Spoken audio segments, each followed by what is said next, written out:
اعوذ باللہ من الشیطان الرجیم بسم اللہ الرحمن الرحیم الحمد للہ رب العالمین الرحمن الرحیم مالک یوم الدین ایاک نعبد وایاک نستعین اہدنا الصراط المستقیم صراط الذین انعمت علیہم غیر المغضوب علیہم ولا الضالین آمین۔ رب اشرح لی صدری ویسر لی امری واحلل عقدۃ من لسانی یفقہوا قولی۔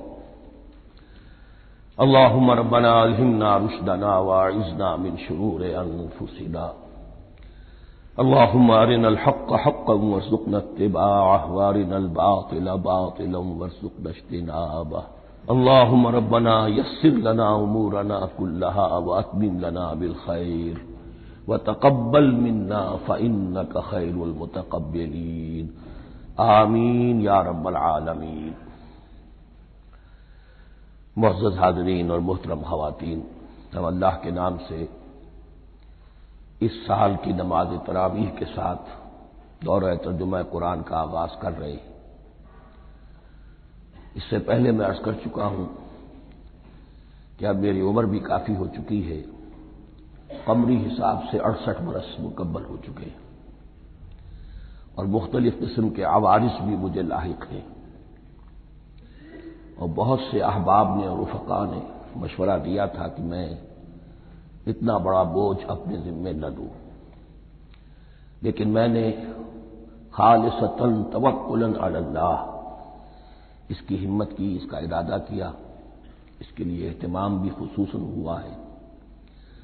مجھے اندازہ ہے کہ اب میرے خیالات کی جو رو ہے وہ اب اتنی تیز نہیں ہے جتنی کبھی ہوا کرتی تھی، کراس ریفرنسز بھی جو ہیں قرآن حکیم کے وہ اتنے مستحضر نہیں ہیں جتنے کبھی ہوتے تھے، بلکہ واقعہ یہ ہے کہ میری زبان بھی بعض اوقات لڑکھڑاتی ہے، اس لیے کہ مجھے جو ادویات استعمال کرنی پڑتی ہیں ان کا اعصاب پر بھی اثر ہوتا ہے، اور جو ہمارے اعضائے رئیسہ ہیں ان پر بھی اثر ہوتا ہے۔ بہرحال ان سب کے الرغم اللہ کا نام لے کر آغاز کر رہے ہیں۔ میری انتہائی نگارش یہی ہے، تیرے نام سے ابتدا کر رہا ہوں۔ ابھی میں نے سورہ فاتحہ کی تلاوت کی اور آپ نے سماعت فرمائی۔ یہ سورہ مبارکہ مصحف کے اعتبار سے تو پہلی سورت ہے ہی، سب کو معلوم ہے، لیکن یہ بھی نوٹ کر لیجئے کہ یہ نزول کے اعتبار سے بھی سب سے پہلی مکمل سورت جو حضور پر نازل ہوئی وہ یہی ہے۔ اس سے قبل متفرق آیات نازل ہوئی، 5 آیتیں سورہ علق کے آغاز میں، کچھ آیتیں سورہ قلم یا سورہ نون کے آغاز میں، کچھ آیتیں سورہ مزمل کی ابتدا کی، کچھ آیتیں سورہ مدثر کے آغاز کی۔ 5ویں وحی تقریباً اس پر اجماع ہے کہ یہ سورۃ الفاتحہ کی ہے، اور یہ مکمل سورت ہے جو حضور پر نازل ہوئی۔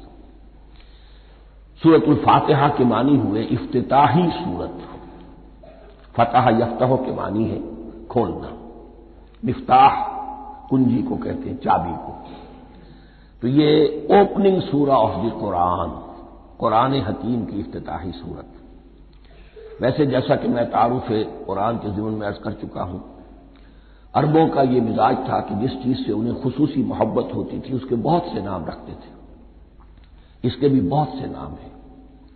سورۃ الفاتحہ سب سے عام ہے، لیکن الکافیہ، الشافیہ، ام القرآن، اساس القرآن، کم سے کم یہ 4 نام تو میں سمجھتا ہوں کہ ہر مسلمان کو مزید معلوم ہونے چاہیے، اور بھی بہت سے نام۔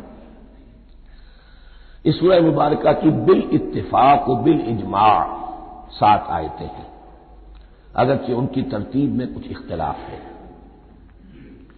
ایک رائے یہ ہے، اور یہ رائے امام شافعی کی بھی ہے اور بصرہ کے جو قراء تھے ان کی بھی ہے، کہ آیت بسم اللہ بھی سورہ فاتحہ میں شامل ہے، اس کا جز ہے، وہ اس کو شامل کر کے پھر 7 آیتیں بناتے ہیں، تو آخری جنہیں ہم 2 آیتیں سمجھتے ہیں صراط الذین انعمت علیہم غیر المغضوب علیہم ولا الضالین، وہ ان کے نزدیک ایک آیت ہے۔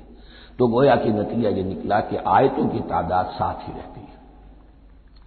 امام ابو حنیفہ رحمۃ اللہ علیہ کا موقف اور کوفے کے جو قراء تھے ان کا بھی موقف یہ ہے کہ آیت بسم اللہ نہ سورہ فاتحہ کا جز ہے نہ کسی اور سورت کا جز ہے، سوائے ایک مقام پر جہاں حضرت سلیمان علیہ السلام کا خط جو ہے نقل ہوا ہے، جو انہوں نے ملکہ سبا کو لکھا تھا، انہ من سلیمان و انہ بسم اللہ الرحمن الرحیم۔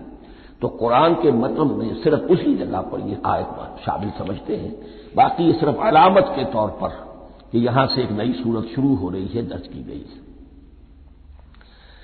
اس سورہ مبارکہ کو الصلاح قرار دیا گیا ایک حدیث میں، اس کا جو اسلوب ہے وہ دعا کا ہے، اور دعا کے ساتھ اس کی جو مناسبت ہے اور پھر اسی کی وجہ سے ہماری نماز کا یہ جزو لا ینفک بنا دیا گیا، بلکہ ایک حدیث جو میں آپ کو سناؤں گا اس میں اسی کو نماز قرار دیا گیا، الصلاح یہی ہے۔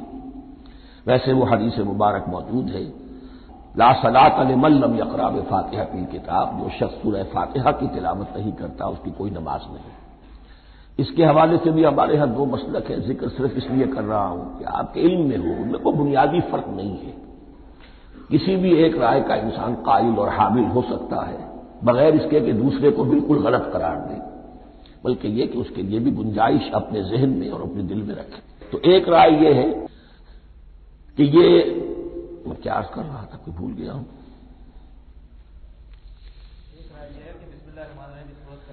جی، اور دوسری آیت یہ ہے کہ اس کا حصہ نہیں ہے، اسی اعتبار سے یہ کہ یہ سورہ مبارکہ نماز میں پڑھی جانی ضروری ہے، لا صلاۃ لمن لم یقرأ بفاتحۃ الکتاب۔ البتہ یہ اختلاف ہے، یہ بات جو میں ذکر کر رہا تھا جو ذہن سے نکل گئی، کہ آیا مقتدی جو ہے امام کے پیچھے کھڑا ہو کر جب نماز پڑھ رہا ہو تو کیا اس صورت میں بھی اس کے لیے لازم ہے کہ سورہ فاتحہ پڑھیں؟ اس میں دو رائے ہو گئی، بلکہ تین۔ ایک رائے انتہائی ہے اور وہ فقہ حنفی کی طرف منسوب ہے کہ اگر آپ امام کے پیچھے مقتدی کی حیثیت سے نماز پڑھ رہے تو کسی بھی رکعت میں آپ سورہ فاتحہ نہیں پڑھیں گے۔ ایک دوسری بالکل برعکس رائے ہے، وہ امام شافعی رحمۃ اللہ علیہ کی ہے کہ ہر حالت میں چاہے امام جہری رکعت پڑھا رہا ہو جس میں وہ بلند آواز سے سورہ فاتحہ پڑھ رہا ہو اور چاہے وہ سری رکعت ہو، ہر حالت میں مقتدی کو بھی پڑھنی ہے۔ ایک تیسری رائے بین بین ہے، وہ امام مالک کی ہے رحمۃ اللہ علیہ، کہ جو سری رکعت ہے جس میں کہ امام بھی خاموشی سے پڑھ رہا ہے مقتدیوں کو بھی پڑھنی چاہیے، جو جہری رکعت ہے جس میں کہ امام بلند آواز سے پڑھ رہا ہے اس میں مقتدیوں کو خاموش رہ کر پوری توجہ جو ہے سننے پر صرف کر دینی چاہیے۔ اذا قرئ القرآن فاستمعوا له وانصتوا، جب قرآن پڑھا جا رہا ہو تو پوری توجہ اس کے پڑھنے پر مرکوز کر دو اور خود خاموش رہو۔ میرے اپنی رائے میں یہ تیسری رائے سب سے زیادہ صائب ہے اور اس میں کسی طرح کی بھی کوئی پیچیدگی پیدا نہیں ہوتی۔ بہرحال اس سورہ مبارکہ کا جو اسلوب ہے میں نے عرض کیا دعائیہ ہے، البتہ قرآن مجید کے علم اور حکمت کے اعتبار سے، اس کے فلسفے کے اعتبار سے ایک بات سمجھ لینی چاہیے۔ قرآن کا فلسفہ یہ ہے کہ بنیادی ہدایت ہر انسان کے دل میں موجود ہے، بالقوہ، پوٹینشلی۔ یہ جو قرآن مجید یا اللہ کی کتابیں نازل ہوتی ہیں یہ انہیں ایکٹیویٹ کرتی ہیں، وہ اندر کی جو ڈورمنٹ کانشسنس ہے، خوابیدہ شعور جو ہے اسے بیدار کر کے اور پھر یہ کہ اسے اجاگر کرتی ہیں۔ ہر سلیم الفطرت انسان اور سلیم العقل انسان، دو سلامتی شرط ہیں۔ سلیم الفطرت، نیچر پرورٹڈ نہ ہو، فطرت مسخ نہ ہو گئی ہو، عقل سلیم ہو، ان دونوں چیزوں کا نتیجہ یہ نکلتا ہے کہ وہ انسان از خود بغیر کسی وحی کی رہنمائی کے، بغیر کسی نبی کی تعلیم کے سے استفادہ کیے ہوئے از خود بھی کچھ حقائق تک پہنچ جاتا ہے۔ اور وہ حقائق کیا ہے؟ نمبر ایک یہ کہ اس کائنات کا ایک خالق ہے، وہ ایک ہے اور وہ تمام صفات کمال سے متصف ہے۔ نمبر دو یہ کہ انسان کی زندگی صرف یہ زندگی نہیں ہے، بلکہ ایک اور زندگی ہے کہ جس میں اس زندگی کے اعمال کے نتائج برآمد ہوں گے۔ یہ دو باتیں، اس کی زیادہ وضاحت کے ساتھ جو ہے اس کا تذکرہ آئے گا سورہ لقمان میں، جہاں حضرت لقمان کی شخصیت کا تذکرہ ہے۔ لیکن یہاں صرف یہ بات سمجھ لیجئے کہ قرآن کا فلسفہ یہ ہے کہ ہر انسان میں، ہر فرد نوع بشر میں جو اپنی ولادت کے وقت مسلم ہوتا ہے، حضور کی حدیث ہے کل مولود یولد علی الفطرہ ابواہ یحودانہ او ینصرانہ او یمجسانہ، ہر بچہ نوع انسانی کا فطرت اسلام پر پیدا ہوتا ہے، وہ فطرت کے اندر وہ ہدایت ودیت ہے۔ اب اگر وہ فطرت بس نہیں ہوئی اور عقل جو ہے وہ صحیح رخ پر کام کر رہی ہے تو ان دو حقائق تک وہ انسان خود پہنچ جائے گا۔ لیکن ان دونوں حقائق تک پہنچنے کے بعد اب وہ دست بستہ دعا کرے گا کہ اے رب اب مزید ہدایت تو مجھے عطا فرما۔ ایک تو یہ کہ میں کیا کروں کیا نہ کروں، میری عقل اس میں ٹھوکر کھا سکتی ہے، میں کسی اچھی چیز کو بری سمجھ سکتا ہوں، کسی بری کو اچھی سمجھ سکتا ہوں، تو مجھے صحیح راستہ، صحیح راہ ہدایت پر چلا۔ یہ دعا ہے جو انسان کرتا ہے جبکہ وہ ایمان باللہ اور ایمان بالآخرہ تک خود پہنچ چکا ہوتا ہے اور یہ سمجھتا ہے کہ صحیح زندگی کا رخ یہی ہے کہ جس رب کو میں نے پہچانا ہے کہ وہ اس کائنات کا خالق ہے اور مالک ہے اور رب ہے، میں اس کی بندگی کروں، اس کی اطاعت کروں، اس کا حکم مانوں، اس کے راستے پر چلوں۔ لیکن وہ راستہ کون سا ہے؟ اس کے لیے پھر دست بدعا ہوتا ہے کہ پروردگار تو میری رہنمائی فرما۔ یہ مقام ہے کہ جہاں آپ سمجھ لیجئے اپنے آپ کو بھی آج اس جگہ پر تصور کرتے ہوئے پھر اس سورہ مبارکہ کو پڑھیے کہ آپ اس مقام پر اللہ کے فضل و کرم سے پہنچ چکے ہیں کہ اللہ کو آپ نے پہچان لیا اور اس کی توحید کو جان لیا، اس کی جملہ صفات کمال سے آپ واقف ہو گئے، آپ یہ بھی جان گئے کہ بڑھ کر اس کے حضور میں حاضر ہونا ہے اور وہ حساب کتاب لے گا۔ پھر آپ نے یہ عہد بھی کر لیا کہ اب زندگی گزارنی ہے اس رب کی بندگی میں، اسی کی فرما برداری میں۔ اب یہاں کھڑے ہو کر آپ پوچھتے ہیں کہ اللہ مجھے وہ تفصیلی ہدایت عطا فرما، ایسا نہ ہو کہ کبھی میں کسی راستے پر چلتا ہوا کسی پگڈنڈی پر مڑ جاؤں اور وہ تھوڑی سی جو ڈیویشن ہو میرے راستے کی وہ میری عاقبت کو برباد کر دے۔ یک لحظہ غافل گشتم و صد سال راہم دور شد، اس لیے کہ ہوتا یہی ہے صیدھے راستے سے ذرا سی کوئی پگڈنڈی جو ہے تھوڑے سے اینگل پر نکلی ہے، لیکن جب چلتے جائیں گے آپ تو جتنے آگے بڑھیں گے اس پر، اس راہ صراط مستقیم سے آپ اتنے ہی زیادہ دور ہوتے چلے جائیں گے۔ یہ ہے قرآن مجید کی حکمت اور فلسفے کے اعتبار سے اس سورہ مبارکہ کا مقام۔ اب آئیے ہم بسم اللہ کرتے ہیں۔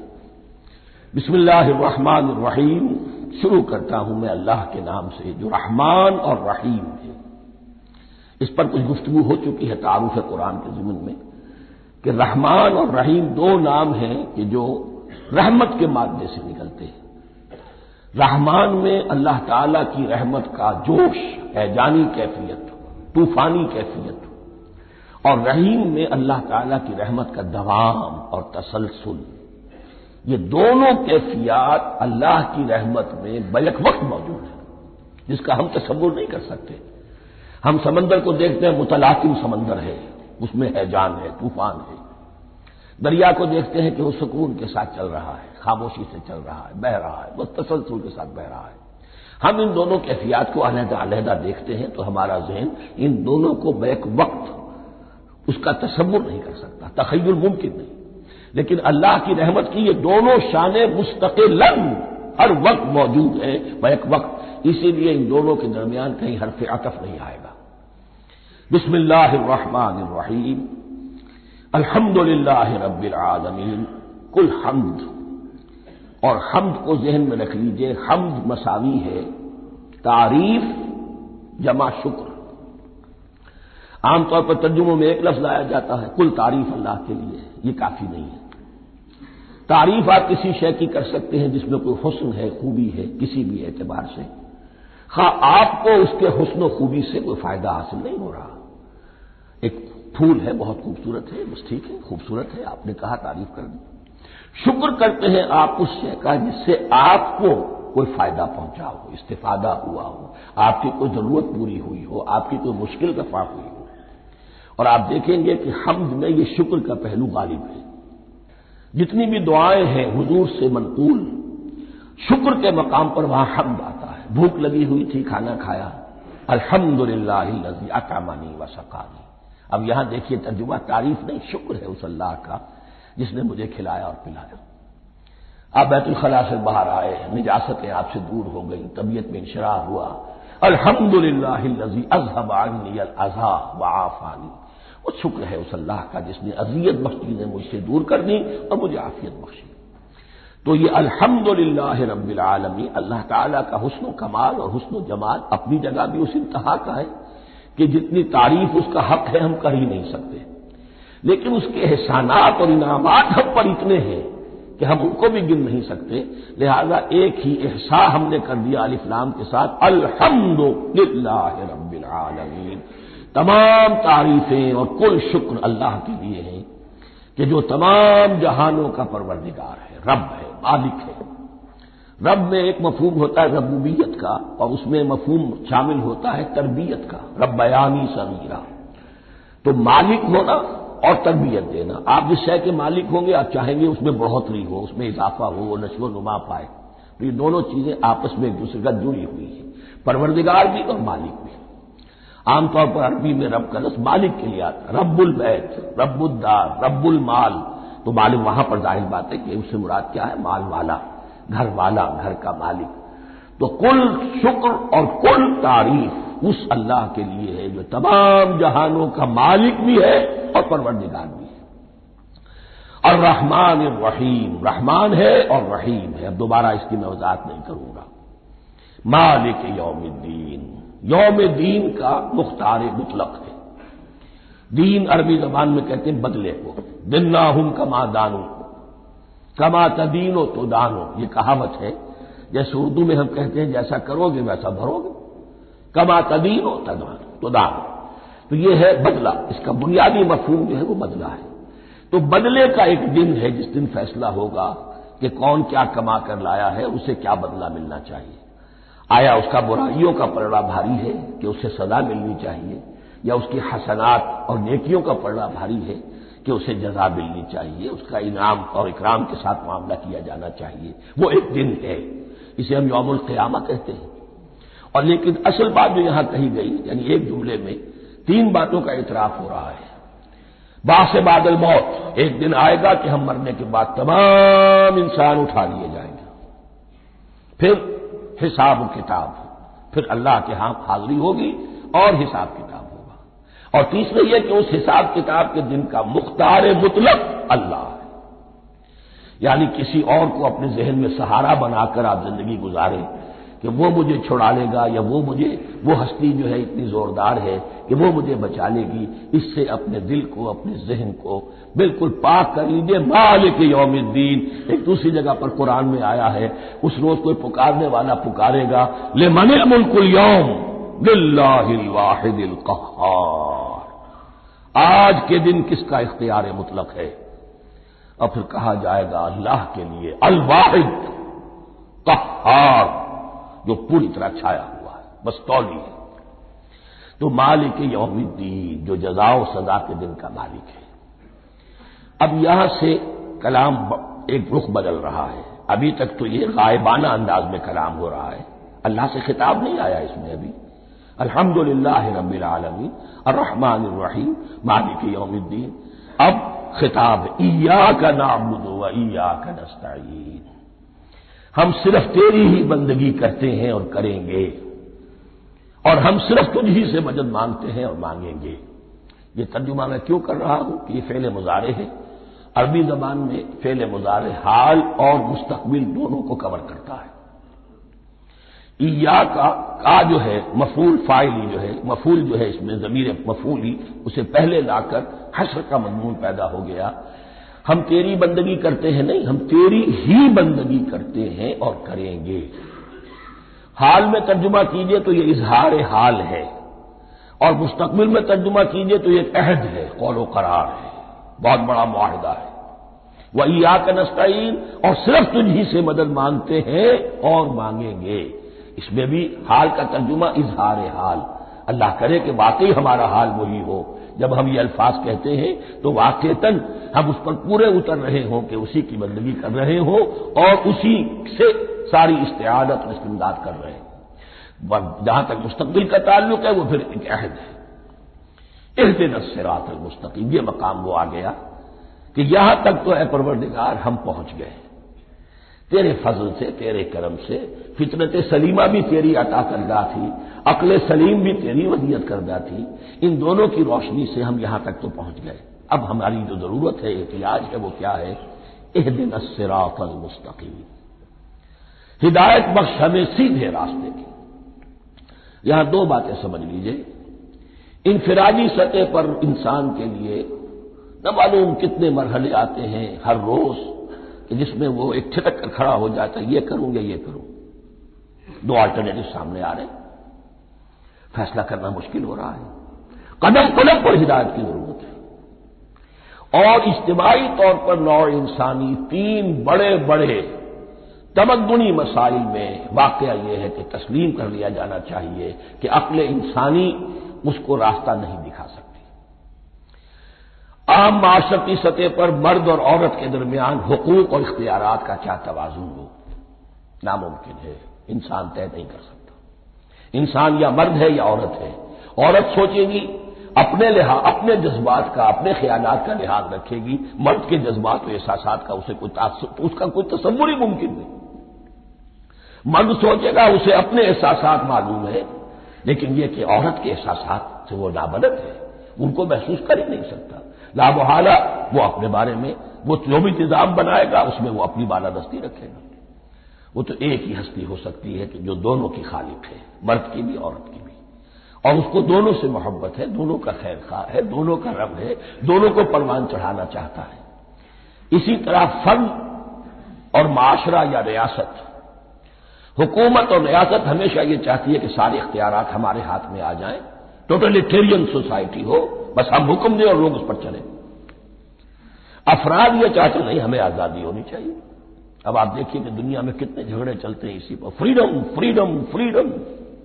وہ فریڈم واقعتاً اپنی جگہ پر ایک شے ہے، افراد کی آزادی ہونی چاہیے، لیکن افراد کی آزادی اتنی نہ ہو جائے کہ وہ مادر پدر آزاد ہو جائے، کوئی قانون، کوئی قاعدہ، کوئی اخلاقی، کوئی حدود اور قیود جو ہے ان کا پابند نہ رہے۔ تو اب کہاں ہے وہ نقطۂ اعتدال کہ جس میں انسان کی انفرادی آزادی، انفرادی اختیار اور ادھر اجتماعی مصلحتیں جو ہیں ان کو بیلنس کیا جا سکے؟ انسان طے نہیں کر سکتا، صرف اللہ ہی اس کے لیے نظام دے سکتا ہے۔ تیسرا مسئلہ ہے سرمایہ اور محنت، اس میں کیا توازن ہو؟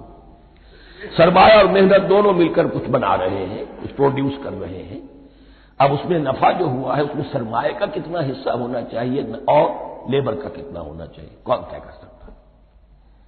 اس کے لیے بھی کہ ایسا نہ ہو کہ سرمایہ داری جو ہے آکاش بیل بن کر پورے معاشرے پر چھا جائے اور غریب بیچارہ، مزدور بیچارہ، کاشتکار بیچارہ وہ گویا کہ چکی کے دو پارٹوں میں پس کر رہ جائے، اس کی کوئی حیثیت نہ رہ جائے۔ لیکن یہ کہ دوسری طرف اگر یہ کہ مزدور کا جو حق ہے اس سے زیادہ اس کو دے دیا جائے تو سرمایہ جو ہے وہ سکڑ جائے گا، شائی ہو جائے گا، وہ پھر میدان میں نہیں آئے گا۔ کیا کیا جائے؟ کون سا نقطہ عدل و اعتدال ہے؟ یہ تین مسائل ایسے ہیں، اہدنا الصراط المستقیم۔ تو یوں سمجھیے کہ ایک جو بنیادی ہدایت تھی، ایک اللہ کو پہچان لینا، یہ جان لینا کہ کل حسن و جمال اور تمام انعام و اکرام کا منبع اس کی ذات ہے، وہ رحمان ہے اور رحیم ہے، اور یہ جان لینا کہ مرنے کے بعد جی اٹھنا ہے، حساب کتاب ہے، فیصلہ ہوگا جزا و سزا کا، اور مختار مطلق اس دن کا اللہ ہے۔ پھر یہ عہد کر لینا ایاک نعبد و ایاک نستعین۔ اس کے بعد دعا، پروردگار ہمیں ہدایت پر قائم رکھ، ہماری ہدایت میں اضافہ فرما۔ اس ہدایت کے لفظ کو سمجھ لیجئے، بنیادی ہدایت، تفصیلی ہدایت، قدم قدم پر ہدایت، ہدایت پر ہدایت۔ والذین اہتدوا زادہم ہدی، جو لوگ ہدایت کے راستے پر آتے ہیں اللہ ان کی ہدایت میں اضافہ کرتا ہے۔ تو یہ قدم قدم پر ہمیں ہدایت کی ضرورت ہے اور مرحلہ وار ضرورت ہے۔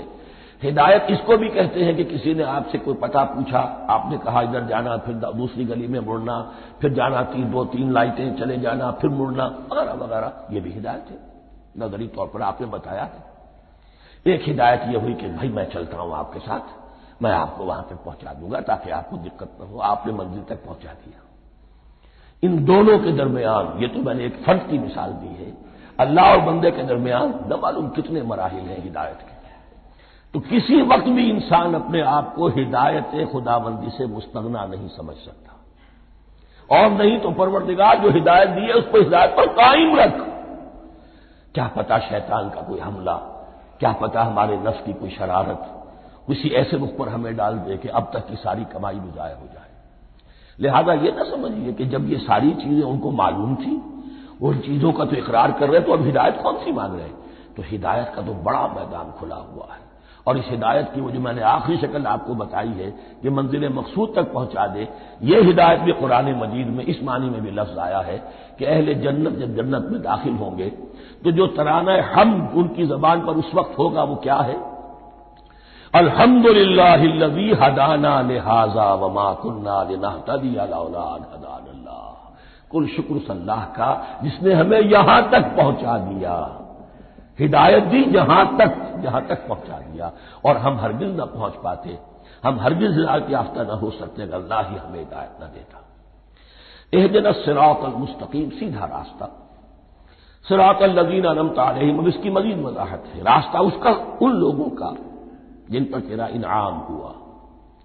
یہ کون لوگ ہیں؟ اس کی وضاحت آپ کو ملے گی سورہ نساء میں، من یطع اللہ والرسول فاولئک مع الذین انعم اللہ علیہم من النبیین والصدیقین والشہداء والصالحین۔ چار طبقات ہیں منعم علیہم جن پر اللہ کا انعام ہوا ہے۔ چوٹی پر انبیاء کرام، اس کے بعد صدیقین کرام، اس کے بعد شہداء عظام، اس کے بعد عام صالح مسلمان، صالح ہو۔ یہ بیس لائن ہے، اس سے اوپر کا درجہ شہداء کا ہے، اس سے اوپر کا درجہ صدیقین کا ہے، اور پھر اس سے اوپر کا درجہ انبیاء کا ہے۔ انبیاء میں سے پھر وہ بھی ہوتے ہیں کہ جو اولو العزم میں من الرسل ہیں، لیکن یہ چار طبقات ہیں، ان کے راستے پر ہمیں چلا۔ غیر المغضوب علیہم ولا الضالین، جو مغضوب علیہم نہیں ہوئے، جن پر تیرا غضب نہیں ہوا، اور غضب ہوتا ہے ان پر کہ جو ہدایت کے واضح ہونے کے بعد ہدایت کو ترک کر دیں، وہ ہے مغضوب علیہم۔ جنہیں ہدایت مل گئی ہو، ہدایت کو پہچان لیا ہو، پھر اپنی شرارت نفس کی وجہ سے، اپنی نفسانیت کی وجہ سے، اپنے تکبر کی وجہ سے، اپنے حسد کی وجہ سے وہ اس حق کو رد کر دے، اس کو ترک کر دے، ان پر اللہ کا غضب آتا ہے۔ اور اس میں اس کی بہت بڑی مثال تاریخ کے اعتبار سے یہودی ہے۔ اللہ نے انہیں ہدایت دی، کتابیں عطا کی، تورات، انجیل، زبور، سینکڑوں نبی ان میں مبعوث کیے، 1400 برس تک نبوت کا تار ٹوٹا ہی نہیں، مسلسل۔ ابتدا میں بھی 2 نبی، موسیٰ اور ہارون، اور اختتام پر بھی 2 نبی، عیسیٰ اور یحییٰ علیہ الصلاۃ والسلام، اور ان کے مابین کوئی لمحہ نہیں آیا ہے تاریخ بنی اسرائیل میں جبکہ کوئی نہ کوئی نبی موجود نہ ہو۔ لیکن انہوں نے اپنی شرارت نفس کی وجہ سے ہدایت تورات سے بھی منہ موڑا، اور پھر سب سے بڑی بات یہ کہ ہدایت محمدی سے، ہدایت قرآنی سے بھی صلی اللہ علیہ وسلم منہ موڑا، وہ ہے مغضوب علیہم ولا الضالین، اور نہ ہی گمراہ ہوئے۔ یہ لفظ جو آتا ہے عربی زبان میں گمراہ کا بھی ہے اور تلاش حق میں بھٹکنے والے کا بھی ہے۔ ایک وہ شخص ہے جس پر حق ابھی واضح نہیں ہوا، وہ تلاش میں ہے، اس کے لیے بھی ضال کا لفظ آئے گا۔ اسی طرح کوئی شخص کسی کے عشق اور محبت میں ایسا ہو جائے، دیوانہ ہو جائے، اس کو بھی ضال کہتے ہیں، یعنی اس کے اوپر جذبات کا اتنا غلبہ ہو گیا ہے کسی کی محبت اور عشق کی بنا پر۔ تو حضور کے لیے یہ لفظ آیا ہے وَوَجَدَكَ ضَالًّا فَهَدَىٰ، اور یہ تو سورۃ الضحیٰ ہے، اکثر بیشتر لوگوں کو یاد ہوگی۔ تو یہ جو دوال کا لفظ ہے اس میں سمجھ لیجئے ضروری نہیں ہے کہ وہ گمراہ ہو، بلکہ وہ بھی کہ جو ابھی راہ ہدایت کی طلب میں اس کے حصول کے لیے اس کی تلاش میں کوشاں ہیں، اور وہ بھی کہ جو کسی مغالطے کی وجہ سے حق سے منحرف ہو جائے۔ یہ بھی جان لیجئے کہ ایک ہے بدنیتی، تکبر، حسد، حق کو جان کر پہچان کر رد کر دینا یا چھوڑ دینا یا ترک کر دینا، ایک ہے کسی غلطی میں کسی جذبات کے اندر آ کر کسی غلم کے اندر مبتلا ہو کر اور حق سے منحرف ہو جانا۔ اس کی جو سب سے بڑی مثال ہے وہ نصارہ ہے، عیسائی ہے۔ حضرت مسیح کو انہوں نے مانا لیکن غلم کیا، یہ لفظ آئے گا آگے، لا تغلو فی دینکم، اپنے دین میں غلم نہ کرو۔ جیسے ہمارے ہاں بھی بعض لوگ ہیں جو حضور صلی اللہ علیہ وسلم کی تعریف میں، حضور صلی اللہ علیہ وسلم کے ساتھ اپنی محبت کے اظہار میں غلو کر جاتے ہیں۔ یہ انتہا درجے کو ہو گیا تھا حضرت مسیح علیہ السلام کے ماننے والوں میں، اور اس کی بنا پر انہوں نے تثلیث کا عقیدہ ایجاد کر لیا اور حضرت مسیح علیہ السلام کو اللہ کا بیٹا بنا دیا۔ تو اس کی سب سے بڑی مثال ضالین کی اس اعتبار سے کہ ہدایت پانے کے بعد کسی بدنیتی سے نہیں بلکہ کسی اچھے جذبے میں غلو کی وجہ سے رسول سے محبت کرنا تو اچھا جذبہ ہے، لیکن یہ محبت بھی ایک حد میں رہنی چاہیے۔ غلو کرے گی تو ظاہر بات ہے کہ اس کے بعد وہ گمراہی کی طرف لے جائے گی۔ یہ ہے اس سورہ مبارکہ کا ترجمہ، اور اس کے بعد آخر میں آمین کہنا یہ مسنون بھی ہے، کہنا چاہیے۔ البتہ اختلاف یہاں بھی صرف اتنا ہے کہ نماز میں جب آپ امام کے ساتھ ہیں، وہ اگر جہری قرات کر رہا ہے تو آیا اس کے بعد آپ کو بھی بالجہر کہنا ہے آمین یا نہیں کہنا، یہ اختلاف ہے، ان میں کوئی فرق واقع نہیں ہوتا۔ یہ چیز متفق علیہ کہ کہنا ہے آمین، بلکہ یہ آمین تو یہودیوں میں ہے، یہ آمین جو ہے یہ عیسائیوں میں بھی ہے۔ ان کی بھی جو پریئر لارڈس پریئر ہے اس کے بعد آمین، وہ آمین کہتے ہیں، وہ فرق وہ لفظ ایک ہی ہے۔ اس لیے کہ عبرانی زبان اور عربی زبان، یا تو ہم یہ کہہ سکتے ہیں کہ دونوں بہنیں ہیں، کوئی ایک مشترک زبان تھی ان کی ماں جس کی یہ دو بیٹیاں ہیں، اور یا یہ کہنا پڑے گا کہ عربی زبان کی ماں جو ہے وہ عبرانی زبان ہے۔ بہرحال بڑا قریبی رشتہ عربی کا اور عبرانی کا ہے، اس اعتبار سے وہ آمین۔ اب آپ کو معلوم ہے ہم السلام علیکم وہ کہتے ہیں، وہ سلام کہتے ہیں، فرق کیا ہے؟ وہ تو تلفظ کا فرق ہے۔ اسی طریقے سے اور بہت سے الفاظ ہیں، ان میں بعد میں بتا۔ اب میں اس سورہ مبارکہ کے بارے میں خاص حدیث آپ کو سنانا چاہتا ہوں، اور اسی سے در حقیقت جو امام ابو حنیفہ کا موقف ہے رحمۃ اللہ علیہ، اس کی حقانیت مزید مبرہن ہو جائے گی۔ یعنی کیا کہ آیت بسم اللہ سورہ فاتحہ کا جز نہیں ہے، سورہ فاتحہ الحمدللہ رب العالمین سے شروع ہوتی ہے۔ وہ میں آپ کو بتانا بھول گیا کہ جن کے نزدیک یہ سورت کا جز ہے وہ پھر جہری قرات میں بسم اللہ الرحمن بھی بلند آواز سے کہیں گے، اور جن کے نزدیک یہ سورہ فاتحہ کا جز نہیں ہے وہ نہیں کہیں گے، وہ الحمدللہ رب العالمین سے قرات کریں گے۔ تو کوئی فرق نہیں ہے بنیادی۔ یہ حدیث جو ہے یہ مسلم شریف میں ہے اور حدیث قدسی ہے۔ اس کے راوی حضرت ابو ہریرہ ہے رضی اللہ تعالی عنہ، اور اس حدیث میں اس سورت کے مضامین کا نہایت عمدہ تجزیہ کر دیا ہے۔ حدیث کے الفاظ سن لیجئے، قسمت الصلاۃ بینی و بین عبدی نصفین۔ اللہ تعالیٰ فرما رہے ہیں، حدیث قدسی ہے، میں نے نماز کو، صلاۃ کو اپنے اور اپنے بندے کے درمیان آدھا آدھا تقسیم کر لیا۔ فنصفھا لی ونصفھا لعبدی، اس کا نصف جو ہے وہ میرے لیے ہے اور نصف جو ہے وہ میرے بندے کے لیے ہے۔ ولعبدی ما سأل، اور جو میرے بندے نے مانگا میں اسے دوں گا، میرا وعدہ ہے یا میں نے اسے دیا۔ اس کے بعد اس کی تفصیل آتی ہے، اذا قال العبد، جب بندہ کہتا ہے الحمدللہ رب العالمین، قال اللہ حمدنی عبدی، جب بندہ کہتا ہے الحمدللہ رب العالمین، اللہ فرماتا ہے میرے بندے نے میری حمد کی۔ وَإِذَا قَالَ الرَّحْمَٰنُ الرَّحِيمُ قَالَ اللَّهُ اثْنَىٰ عَلَيَّ عَبْدِي، جب بندہ کہتا ہے الرحمن الرحیم، اللہ فرماتا ہے میرے بندے نے میری ثنا کی۔ وَإِذَا قَالَ مَالِكِ يَوْمِ الدِّينِ قَالَ اللَّهُ تَعَالَىٰ مَجَّدَنِي عَبْدِي، میرے بندے نے میری تمجید بیان کی، میری بزرگی بیان کی۔ اب یہ تین آیتیں ہو گئیں، تینوں میں اللہ کی حمد ہے، ثنا ہے، تمجید ہے۔ یہ تین آیتیں خالص اللہ کے لیے ہو گئی۔ اب چوتھی آیت آئی، ایاک نعبد و ایاک نستعین۔ اس کے بارے میں جب بندہ کہتا ہے اذا قال العبد ایاک نعبد و ایاک نستعین، قال اللہ تعالی ھذا ما بینی و بین عبدی ولعبدی ما سأل، یہ میرے اور میرے بندے کے درمیان ہے۔ یہ تو یوں سمجھیے کہ یہ گرا لگ گئی ہے میرے اور میرے بندے کے مابین۔ اس نے مجھ سے قول و قرار کیا ہے، اس نے میری بندگی کا اعتراف کیا ہے، اس نے تسلیم کیا ہے کہ میری ہی بندگی کرتا ہے اور کرے گا، اور مجھ سے مدد چاہیے ہے۔ ھذا ما بینی و بین عبدی، یہ معاہدہ ہے، معاہدہ دو فریقوں کے مابین ہوتا، یہ میرے اور میرے بندے کے مابین ہے۔ والے عبدی ما سأل، اور میں نے اپنے بندے کو دیا جو اس نے مانگا، وہ میری مدد چاہتا ہے، میری مدد اس کے شامل حال رہے گی۔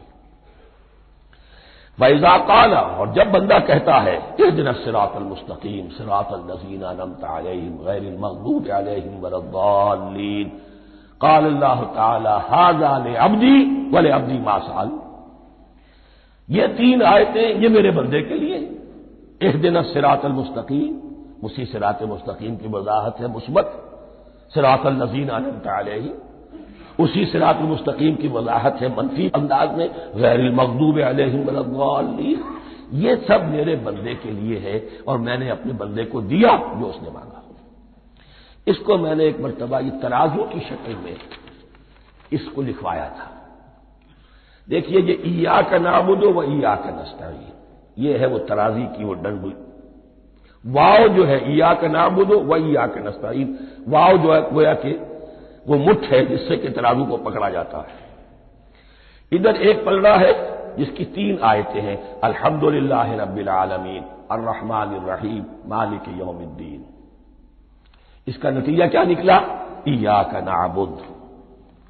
آپ نے شاید یہ سنا بھی ہو، ایک بہت ہی عمدہ قرات کا جو ریکارڈ ہے قاری عبدالباسط عبدالصمد کا، وہ یہیں سے چل کر سورہ فاتحہ کی قرات کر کے ایاک نعبد پر آ کر رکتا ہے، الحمدللہ رب العالمین الرحمن الرحیم مالک یوم الدین ایاک نعبد۔ گویا کہ یہاں یہ صورت بالکل ہاف ہو گئی ہے، تین آیتوں میں اللہ کی حمد ہے، ثنا ہے، تمجید ہے، جس کا نتیجہ ہم تیری ہی بندگی کرتے ہیں، تیری ہی اطاعت کریں گے۔ لیکن اب اس کے بعد سوال ایاک نستعین، اسی کی جو استعانت کیا درکار ہے ہمیں؟ ہدایت۔ ہدایت سب سے بڑی استعانت ہے، ہدایت ہی تو سب سے بڑی مدد ہے۔ اهدنا الصراط المستقیم صراط الذین انعمت علیہم غیر المغضوب علیہم ولا الضالین، یہ ایاک نستعین کے حکم کے ساتھ یہ تین آیتیں آ گئیں، اهدنا الصراط المستقیم صراط الذین انعمت علیہم غیر المغضوب علیہم ولا الضالین، قسمت الصلاۃ بینی و بین عبدی نصفین فنصفها لی ونصفها لعبدی ولعبدی ما سأل۔ اللہ تعالیٰ اس سورہ فاتحہ کا جو اصل مفہوم ہے وہ بھی ہمارے ذہنوں پر، ہمارے شعور کی سطح پر اسے اجاگر کیے رکھے، ہمیں توفیق دے کہ جب بھی پڑھیں، جب بھی سنیں تو وہ کیفیت اگر ہو جائے، اس لیے کہ ایک حدیث ہے کہ الصلاۃ معراج المومنین، نماز تو اہل ایمان کے حق میں معراج کے درجے میں ہے۔ اس حوالے سے ہم یہ سمجھ سکتے ہیں کہ کوئی وقت ایسا آ سکتا ہے کہ انسان کو واقعتاً، روح انسانی واقعتاً اللہ کے یہ جواب سنے، انہونی بات نہیں ہے۔ ہوتا ہے خطاب آخر، اٹھتا ہے حجاب آخر، کرتے ہیں خطاب آخر، یہ تو ہوتا ہے۔ مخاطبہ الہی ہے تو میں نے عرض کیا کہ ثابت ہے، مخاطبہ، محادث اور تحدیث اللہ بندوں سے کلام کرتا ہے۔ بارک اللہ لی و لکم فی القرآن العظیم ونفعنی و ایاکم بالآیات والذکر الحکیم۔